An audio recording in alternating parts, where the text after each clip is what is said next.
followers and family to episode 12 of the Zita Nation.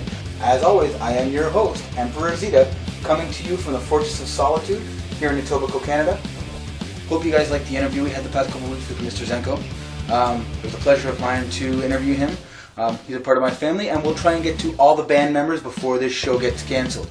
So, we have had an incredibly hot week here in Toronto. I really don't like the sun, and this weather this week has been killing me. It's just too freaking hot. Anyone who doesn't believe in global warming, why don't you guys step outside your doors? My ex-boss, his name is Danny, and he's a douchebag. I have never worked for anyone so incapable of understanding the way a restaurant works. You don't serve people in 15 minutes in and out. That's called a McDonald's. You have no idea how to run your restaurant. You are a moron. You wonder why sales are down? Well, it's because you're a moron and you have no idea what you're doing when it comes to a restaurant. So we got a pretty good show for you this week. I have a trip with myself and a couple beer cans to the new Amazing Spider-Man movie. We have some more guest commentary this week from Lord DPF. Let's get on with it. Well, ladies and gentlemen, on with the show. Not too bad. Not too bad. Cravings are still in full swing. I'm craving wonton soup from Dundas in here in Ontario. Continue to expand. Clothes is getting yet tighter. Back pain. That's pretty much it. Otherwise, it's been okay this week. I want January to come so I can get this over with. It's gotta be a boy, because boys are up to no good and this one's a pain in my butt. Cut.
Oh my god, stop the presses. Check to see if hell was frozen over. Zack Ryder was on Raw this week.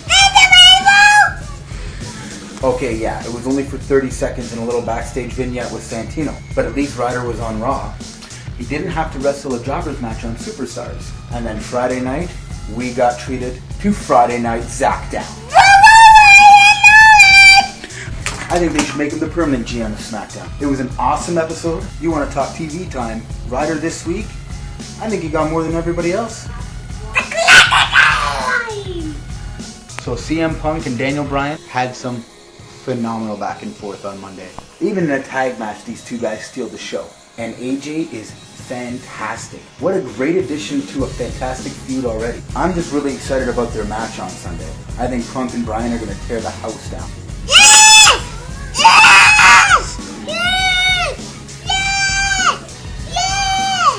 But then it's going to be an inevitable wait till John Cena cashes in his Money in the Bank contract. Mark my words, he'll win the briefcase. Why else did they even put him in the match?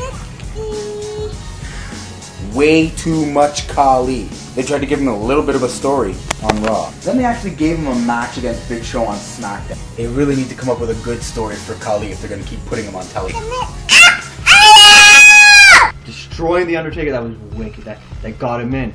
That shocked people. But they should have kept it going.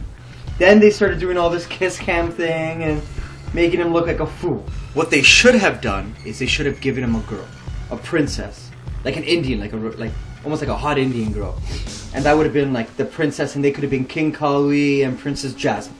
But then all of a sudden, the girl goes missing, and all of a sudden, you know, she's missing for like 8 weeks. Kali's sad, he's losing in the ring, he's crying, he wants his girl back. But then she falls in love with whomever. Kali goes crazy, leaves for 6 weeks because he's heartbroken. Comes back a monster and rips stuff to shreds. That could have saved Kali.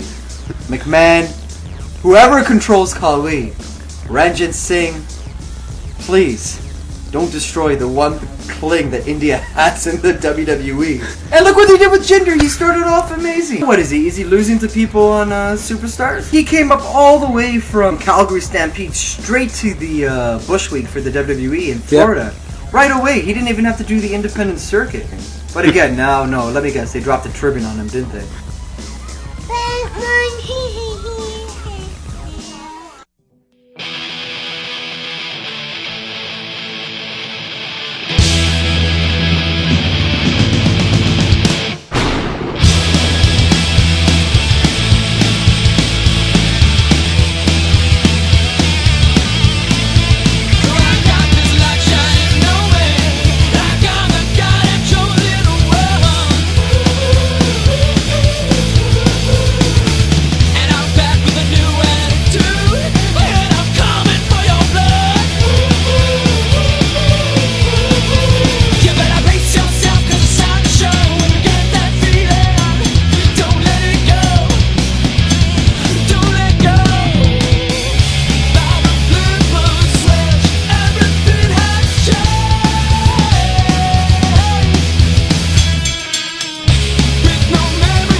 Alright, well, Zita Nation, we are headed down to the Spider-Man movie.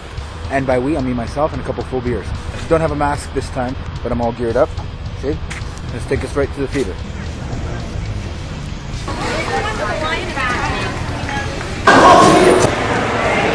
So we are right in front of the theater. I have my popcorn. I'm just about to go in. This right here.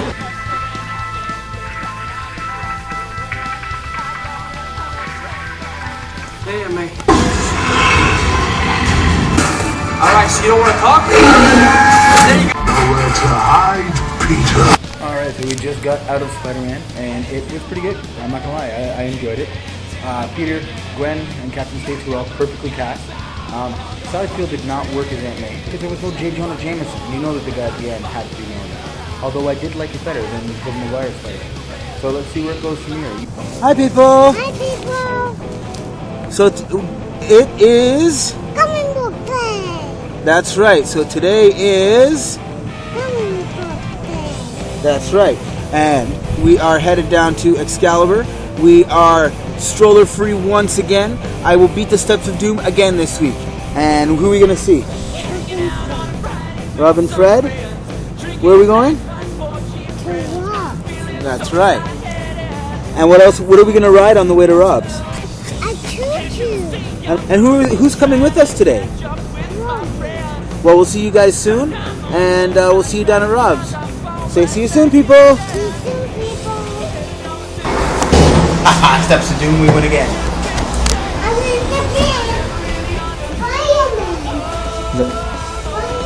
This is Excalibur Comics, 3030 Bloor Street West, upstairs above the Kingsway Theater. Here's what I recommend. First of all, something big. That's The Walking Dead 100. So this is one of the big books for Image and stuff, right? So this is actually quite good, and the death of a major character in it, so you'll find that interesting. Avengers Assemble is nicely done. Quick question. Always recommend it. New Avengers with Brian Bendis and Mike Diodato, one of the best artists in comics, period. Still quite good. Rick Parker, I should say. Rick Parker's Dark Avengers. Actually, it's the Thunderbolts, but you know, they changed it probably to incorporate get some more sales. So there's another nifty book I recommend to you. Okay, and here's again Swamp Thing, another damn good book. Want to throw this into? Okay, Animals. You might as well throw that in too. The other one I don't have a copy of is, of course, the Batman Incorporated, and Grant Morrison, beautiful writing as usual, doing something different too. The Rob Rule and his daughter. In that book, I recommend that too. He used to sell this game called Illuminati. It's a card game, board game, and one. This came out back in 1995. In it, had a whole bunch of different scenarios of what the so-called elite could do. Now remember, this came out in 1995. One card had a plane going through the Pentagon. Another card had the Twin Towers being hit by explosive or something blowing up. Fast forward to 2001, you have the 9/11, right? We also had a Gulf spill. We had a Gulf spill maybe 2 years ago. Okay? Gulf of Mexico. Another one that they talk about that this card game always seem to prophesize things. Another one would be the Double Disaster. In it had a clock tower, and it's not the Big Ben Tower. It's a Fukushima clock tower, and it was a Double Disaster card. That card sort of permanence the earthquake and the tsunami, the double disaster in Japan last year. In the clock tower, the Fukushima clock tower also had the exact time the earthquake hit. Now remember, this stuff was printed back in 1995. Now the internet always has a buzz about another card that they have, and it was the Big Ben Tower. In the background, all the buildings are blowing up, and Big Ben Tower is also falling down. It has 5 guys running from all the explosions in the background. And about the 5 guys, each have a different color, and the buzz is saying that these 5 colors are the same colors of the Olympic rings. So they're saying this card is predicting a big disaster in the upcoming Olympics. The end of the month, July, August. So it is a terrorist attack. But if you listen to the Spaceman at 6:40 a.m. on Saturday, he says with 2 billion people watching Olympics, it's probably going to be Project Blue Beam. They're going to have the alien invasion. August 11. 11 is significant to Illuminati because 11 signifies worldwide event. It affects everybody worldwide. Where'd you go? It's a secret number to the Illuminati, number 11. Well, it looks like time's up here for another week of the Zita Nation. Long live the revolution. Follow Lord DPF at Mr. DPF on Twitter. Pick up your Drop Dead Pinups Electric Night CD. Follow them on Twitter at Drop Dead Pinups. So thank you for joining us again here. Check back in next week. Check out all of our other episodes right here on YouTube. Follow me on Twitter at Emperor Zita. Go to Excalibur Comics for all your comic book related needs. And the Zita Nation is the best there is, the best there was, and the best there ever will be.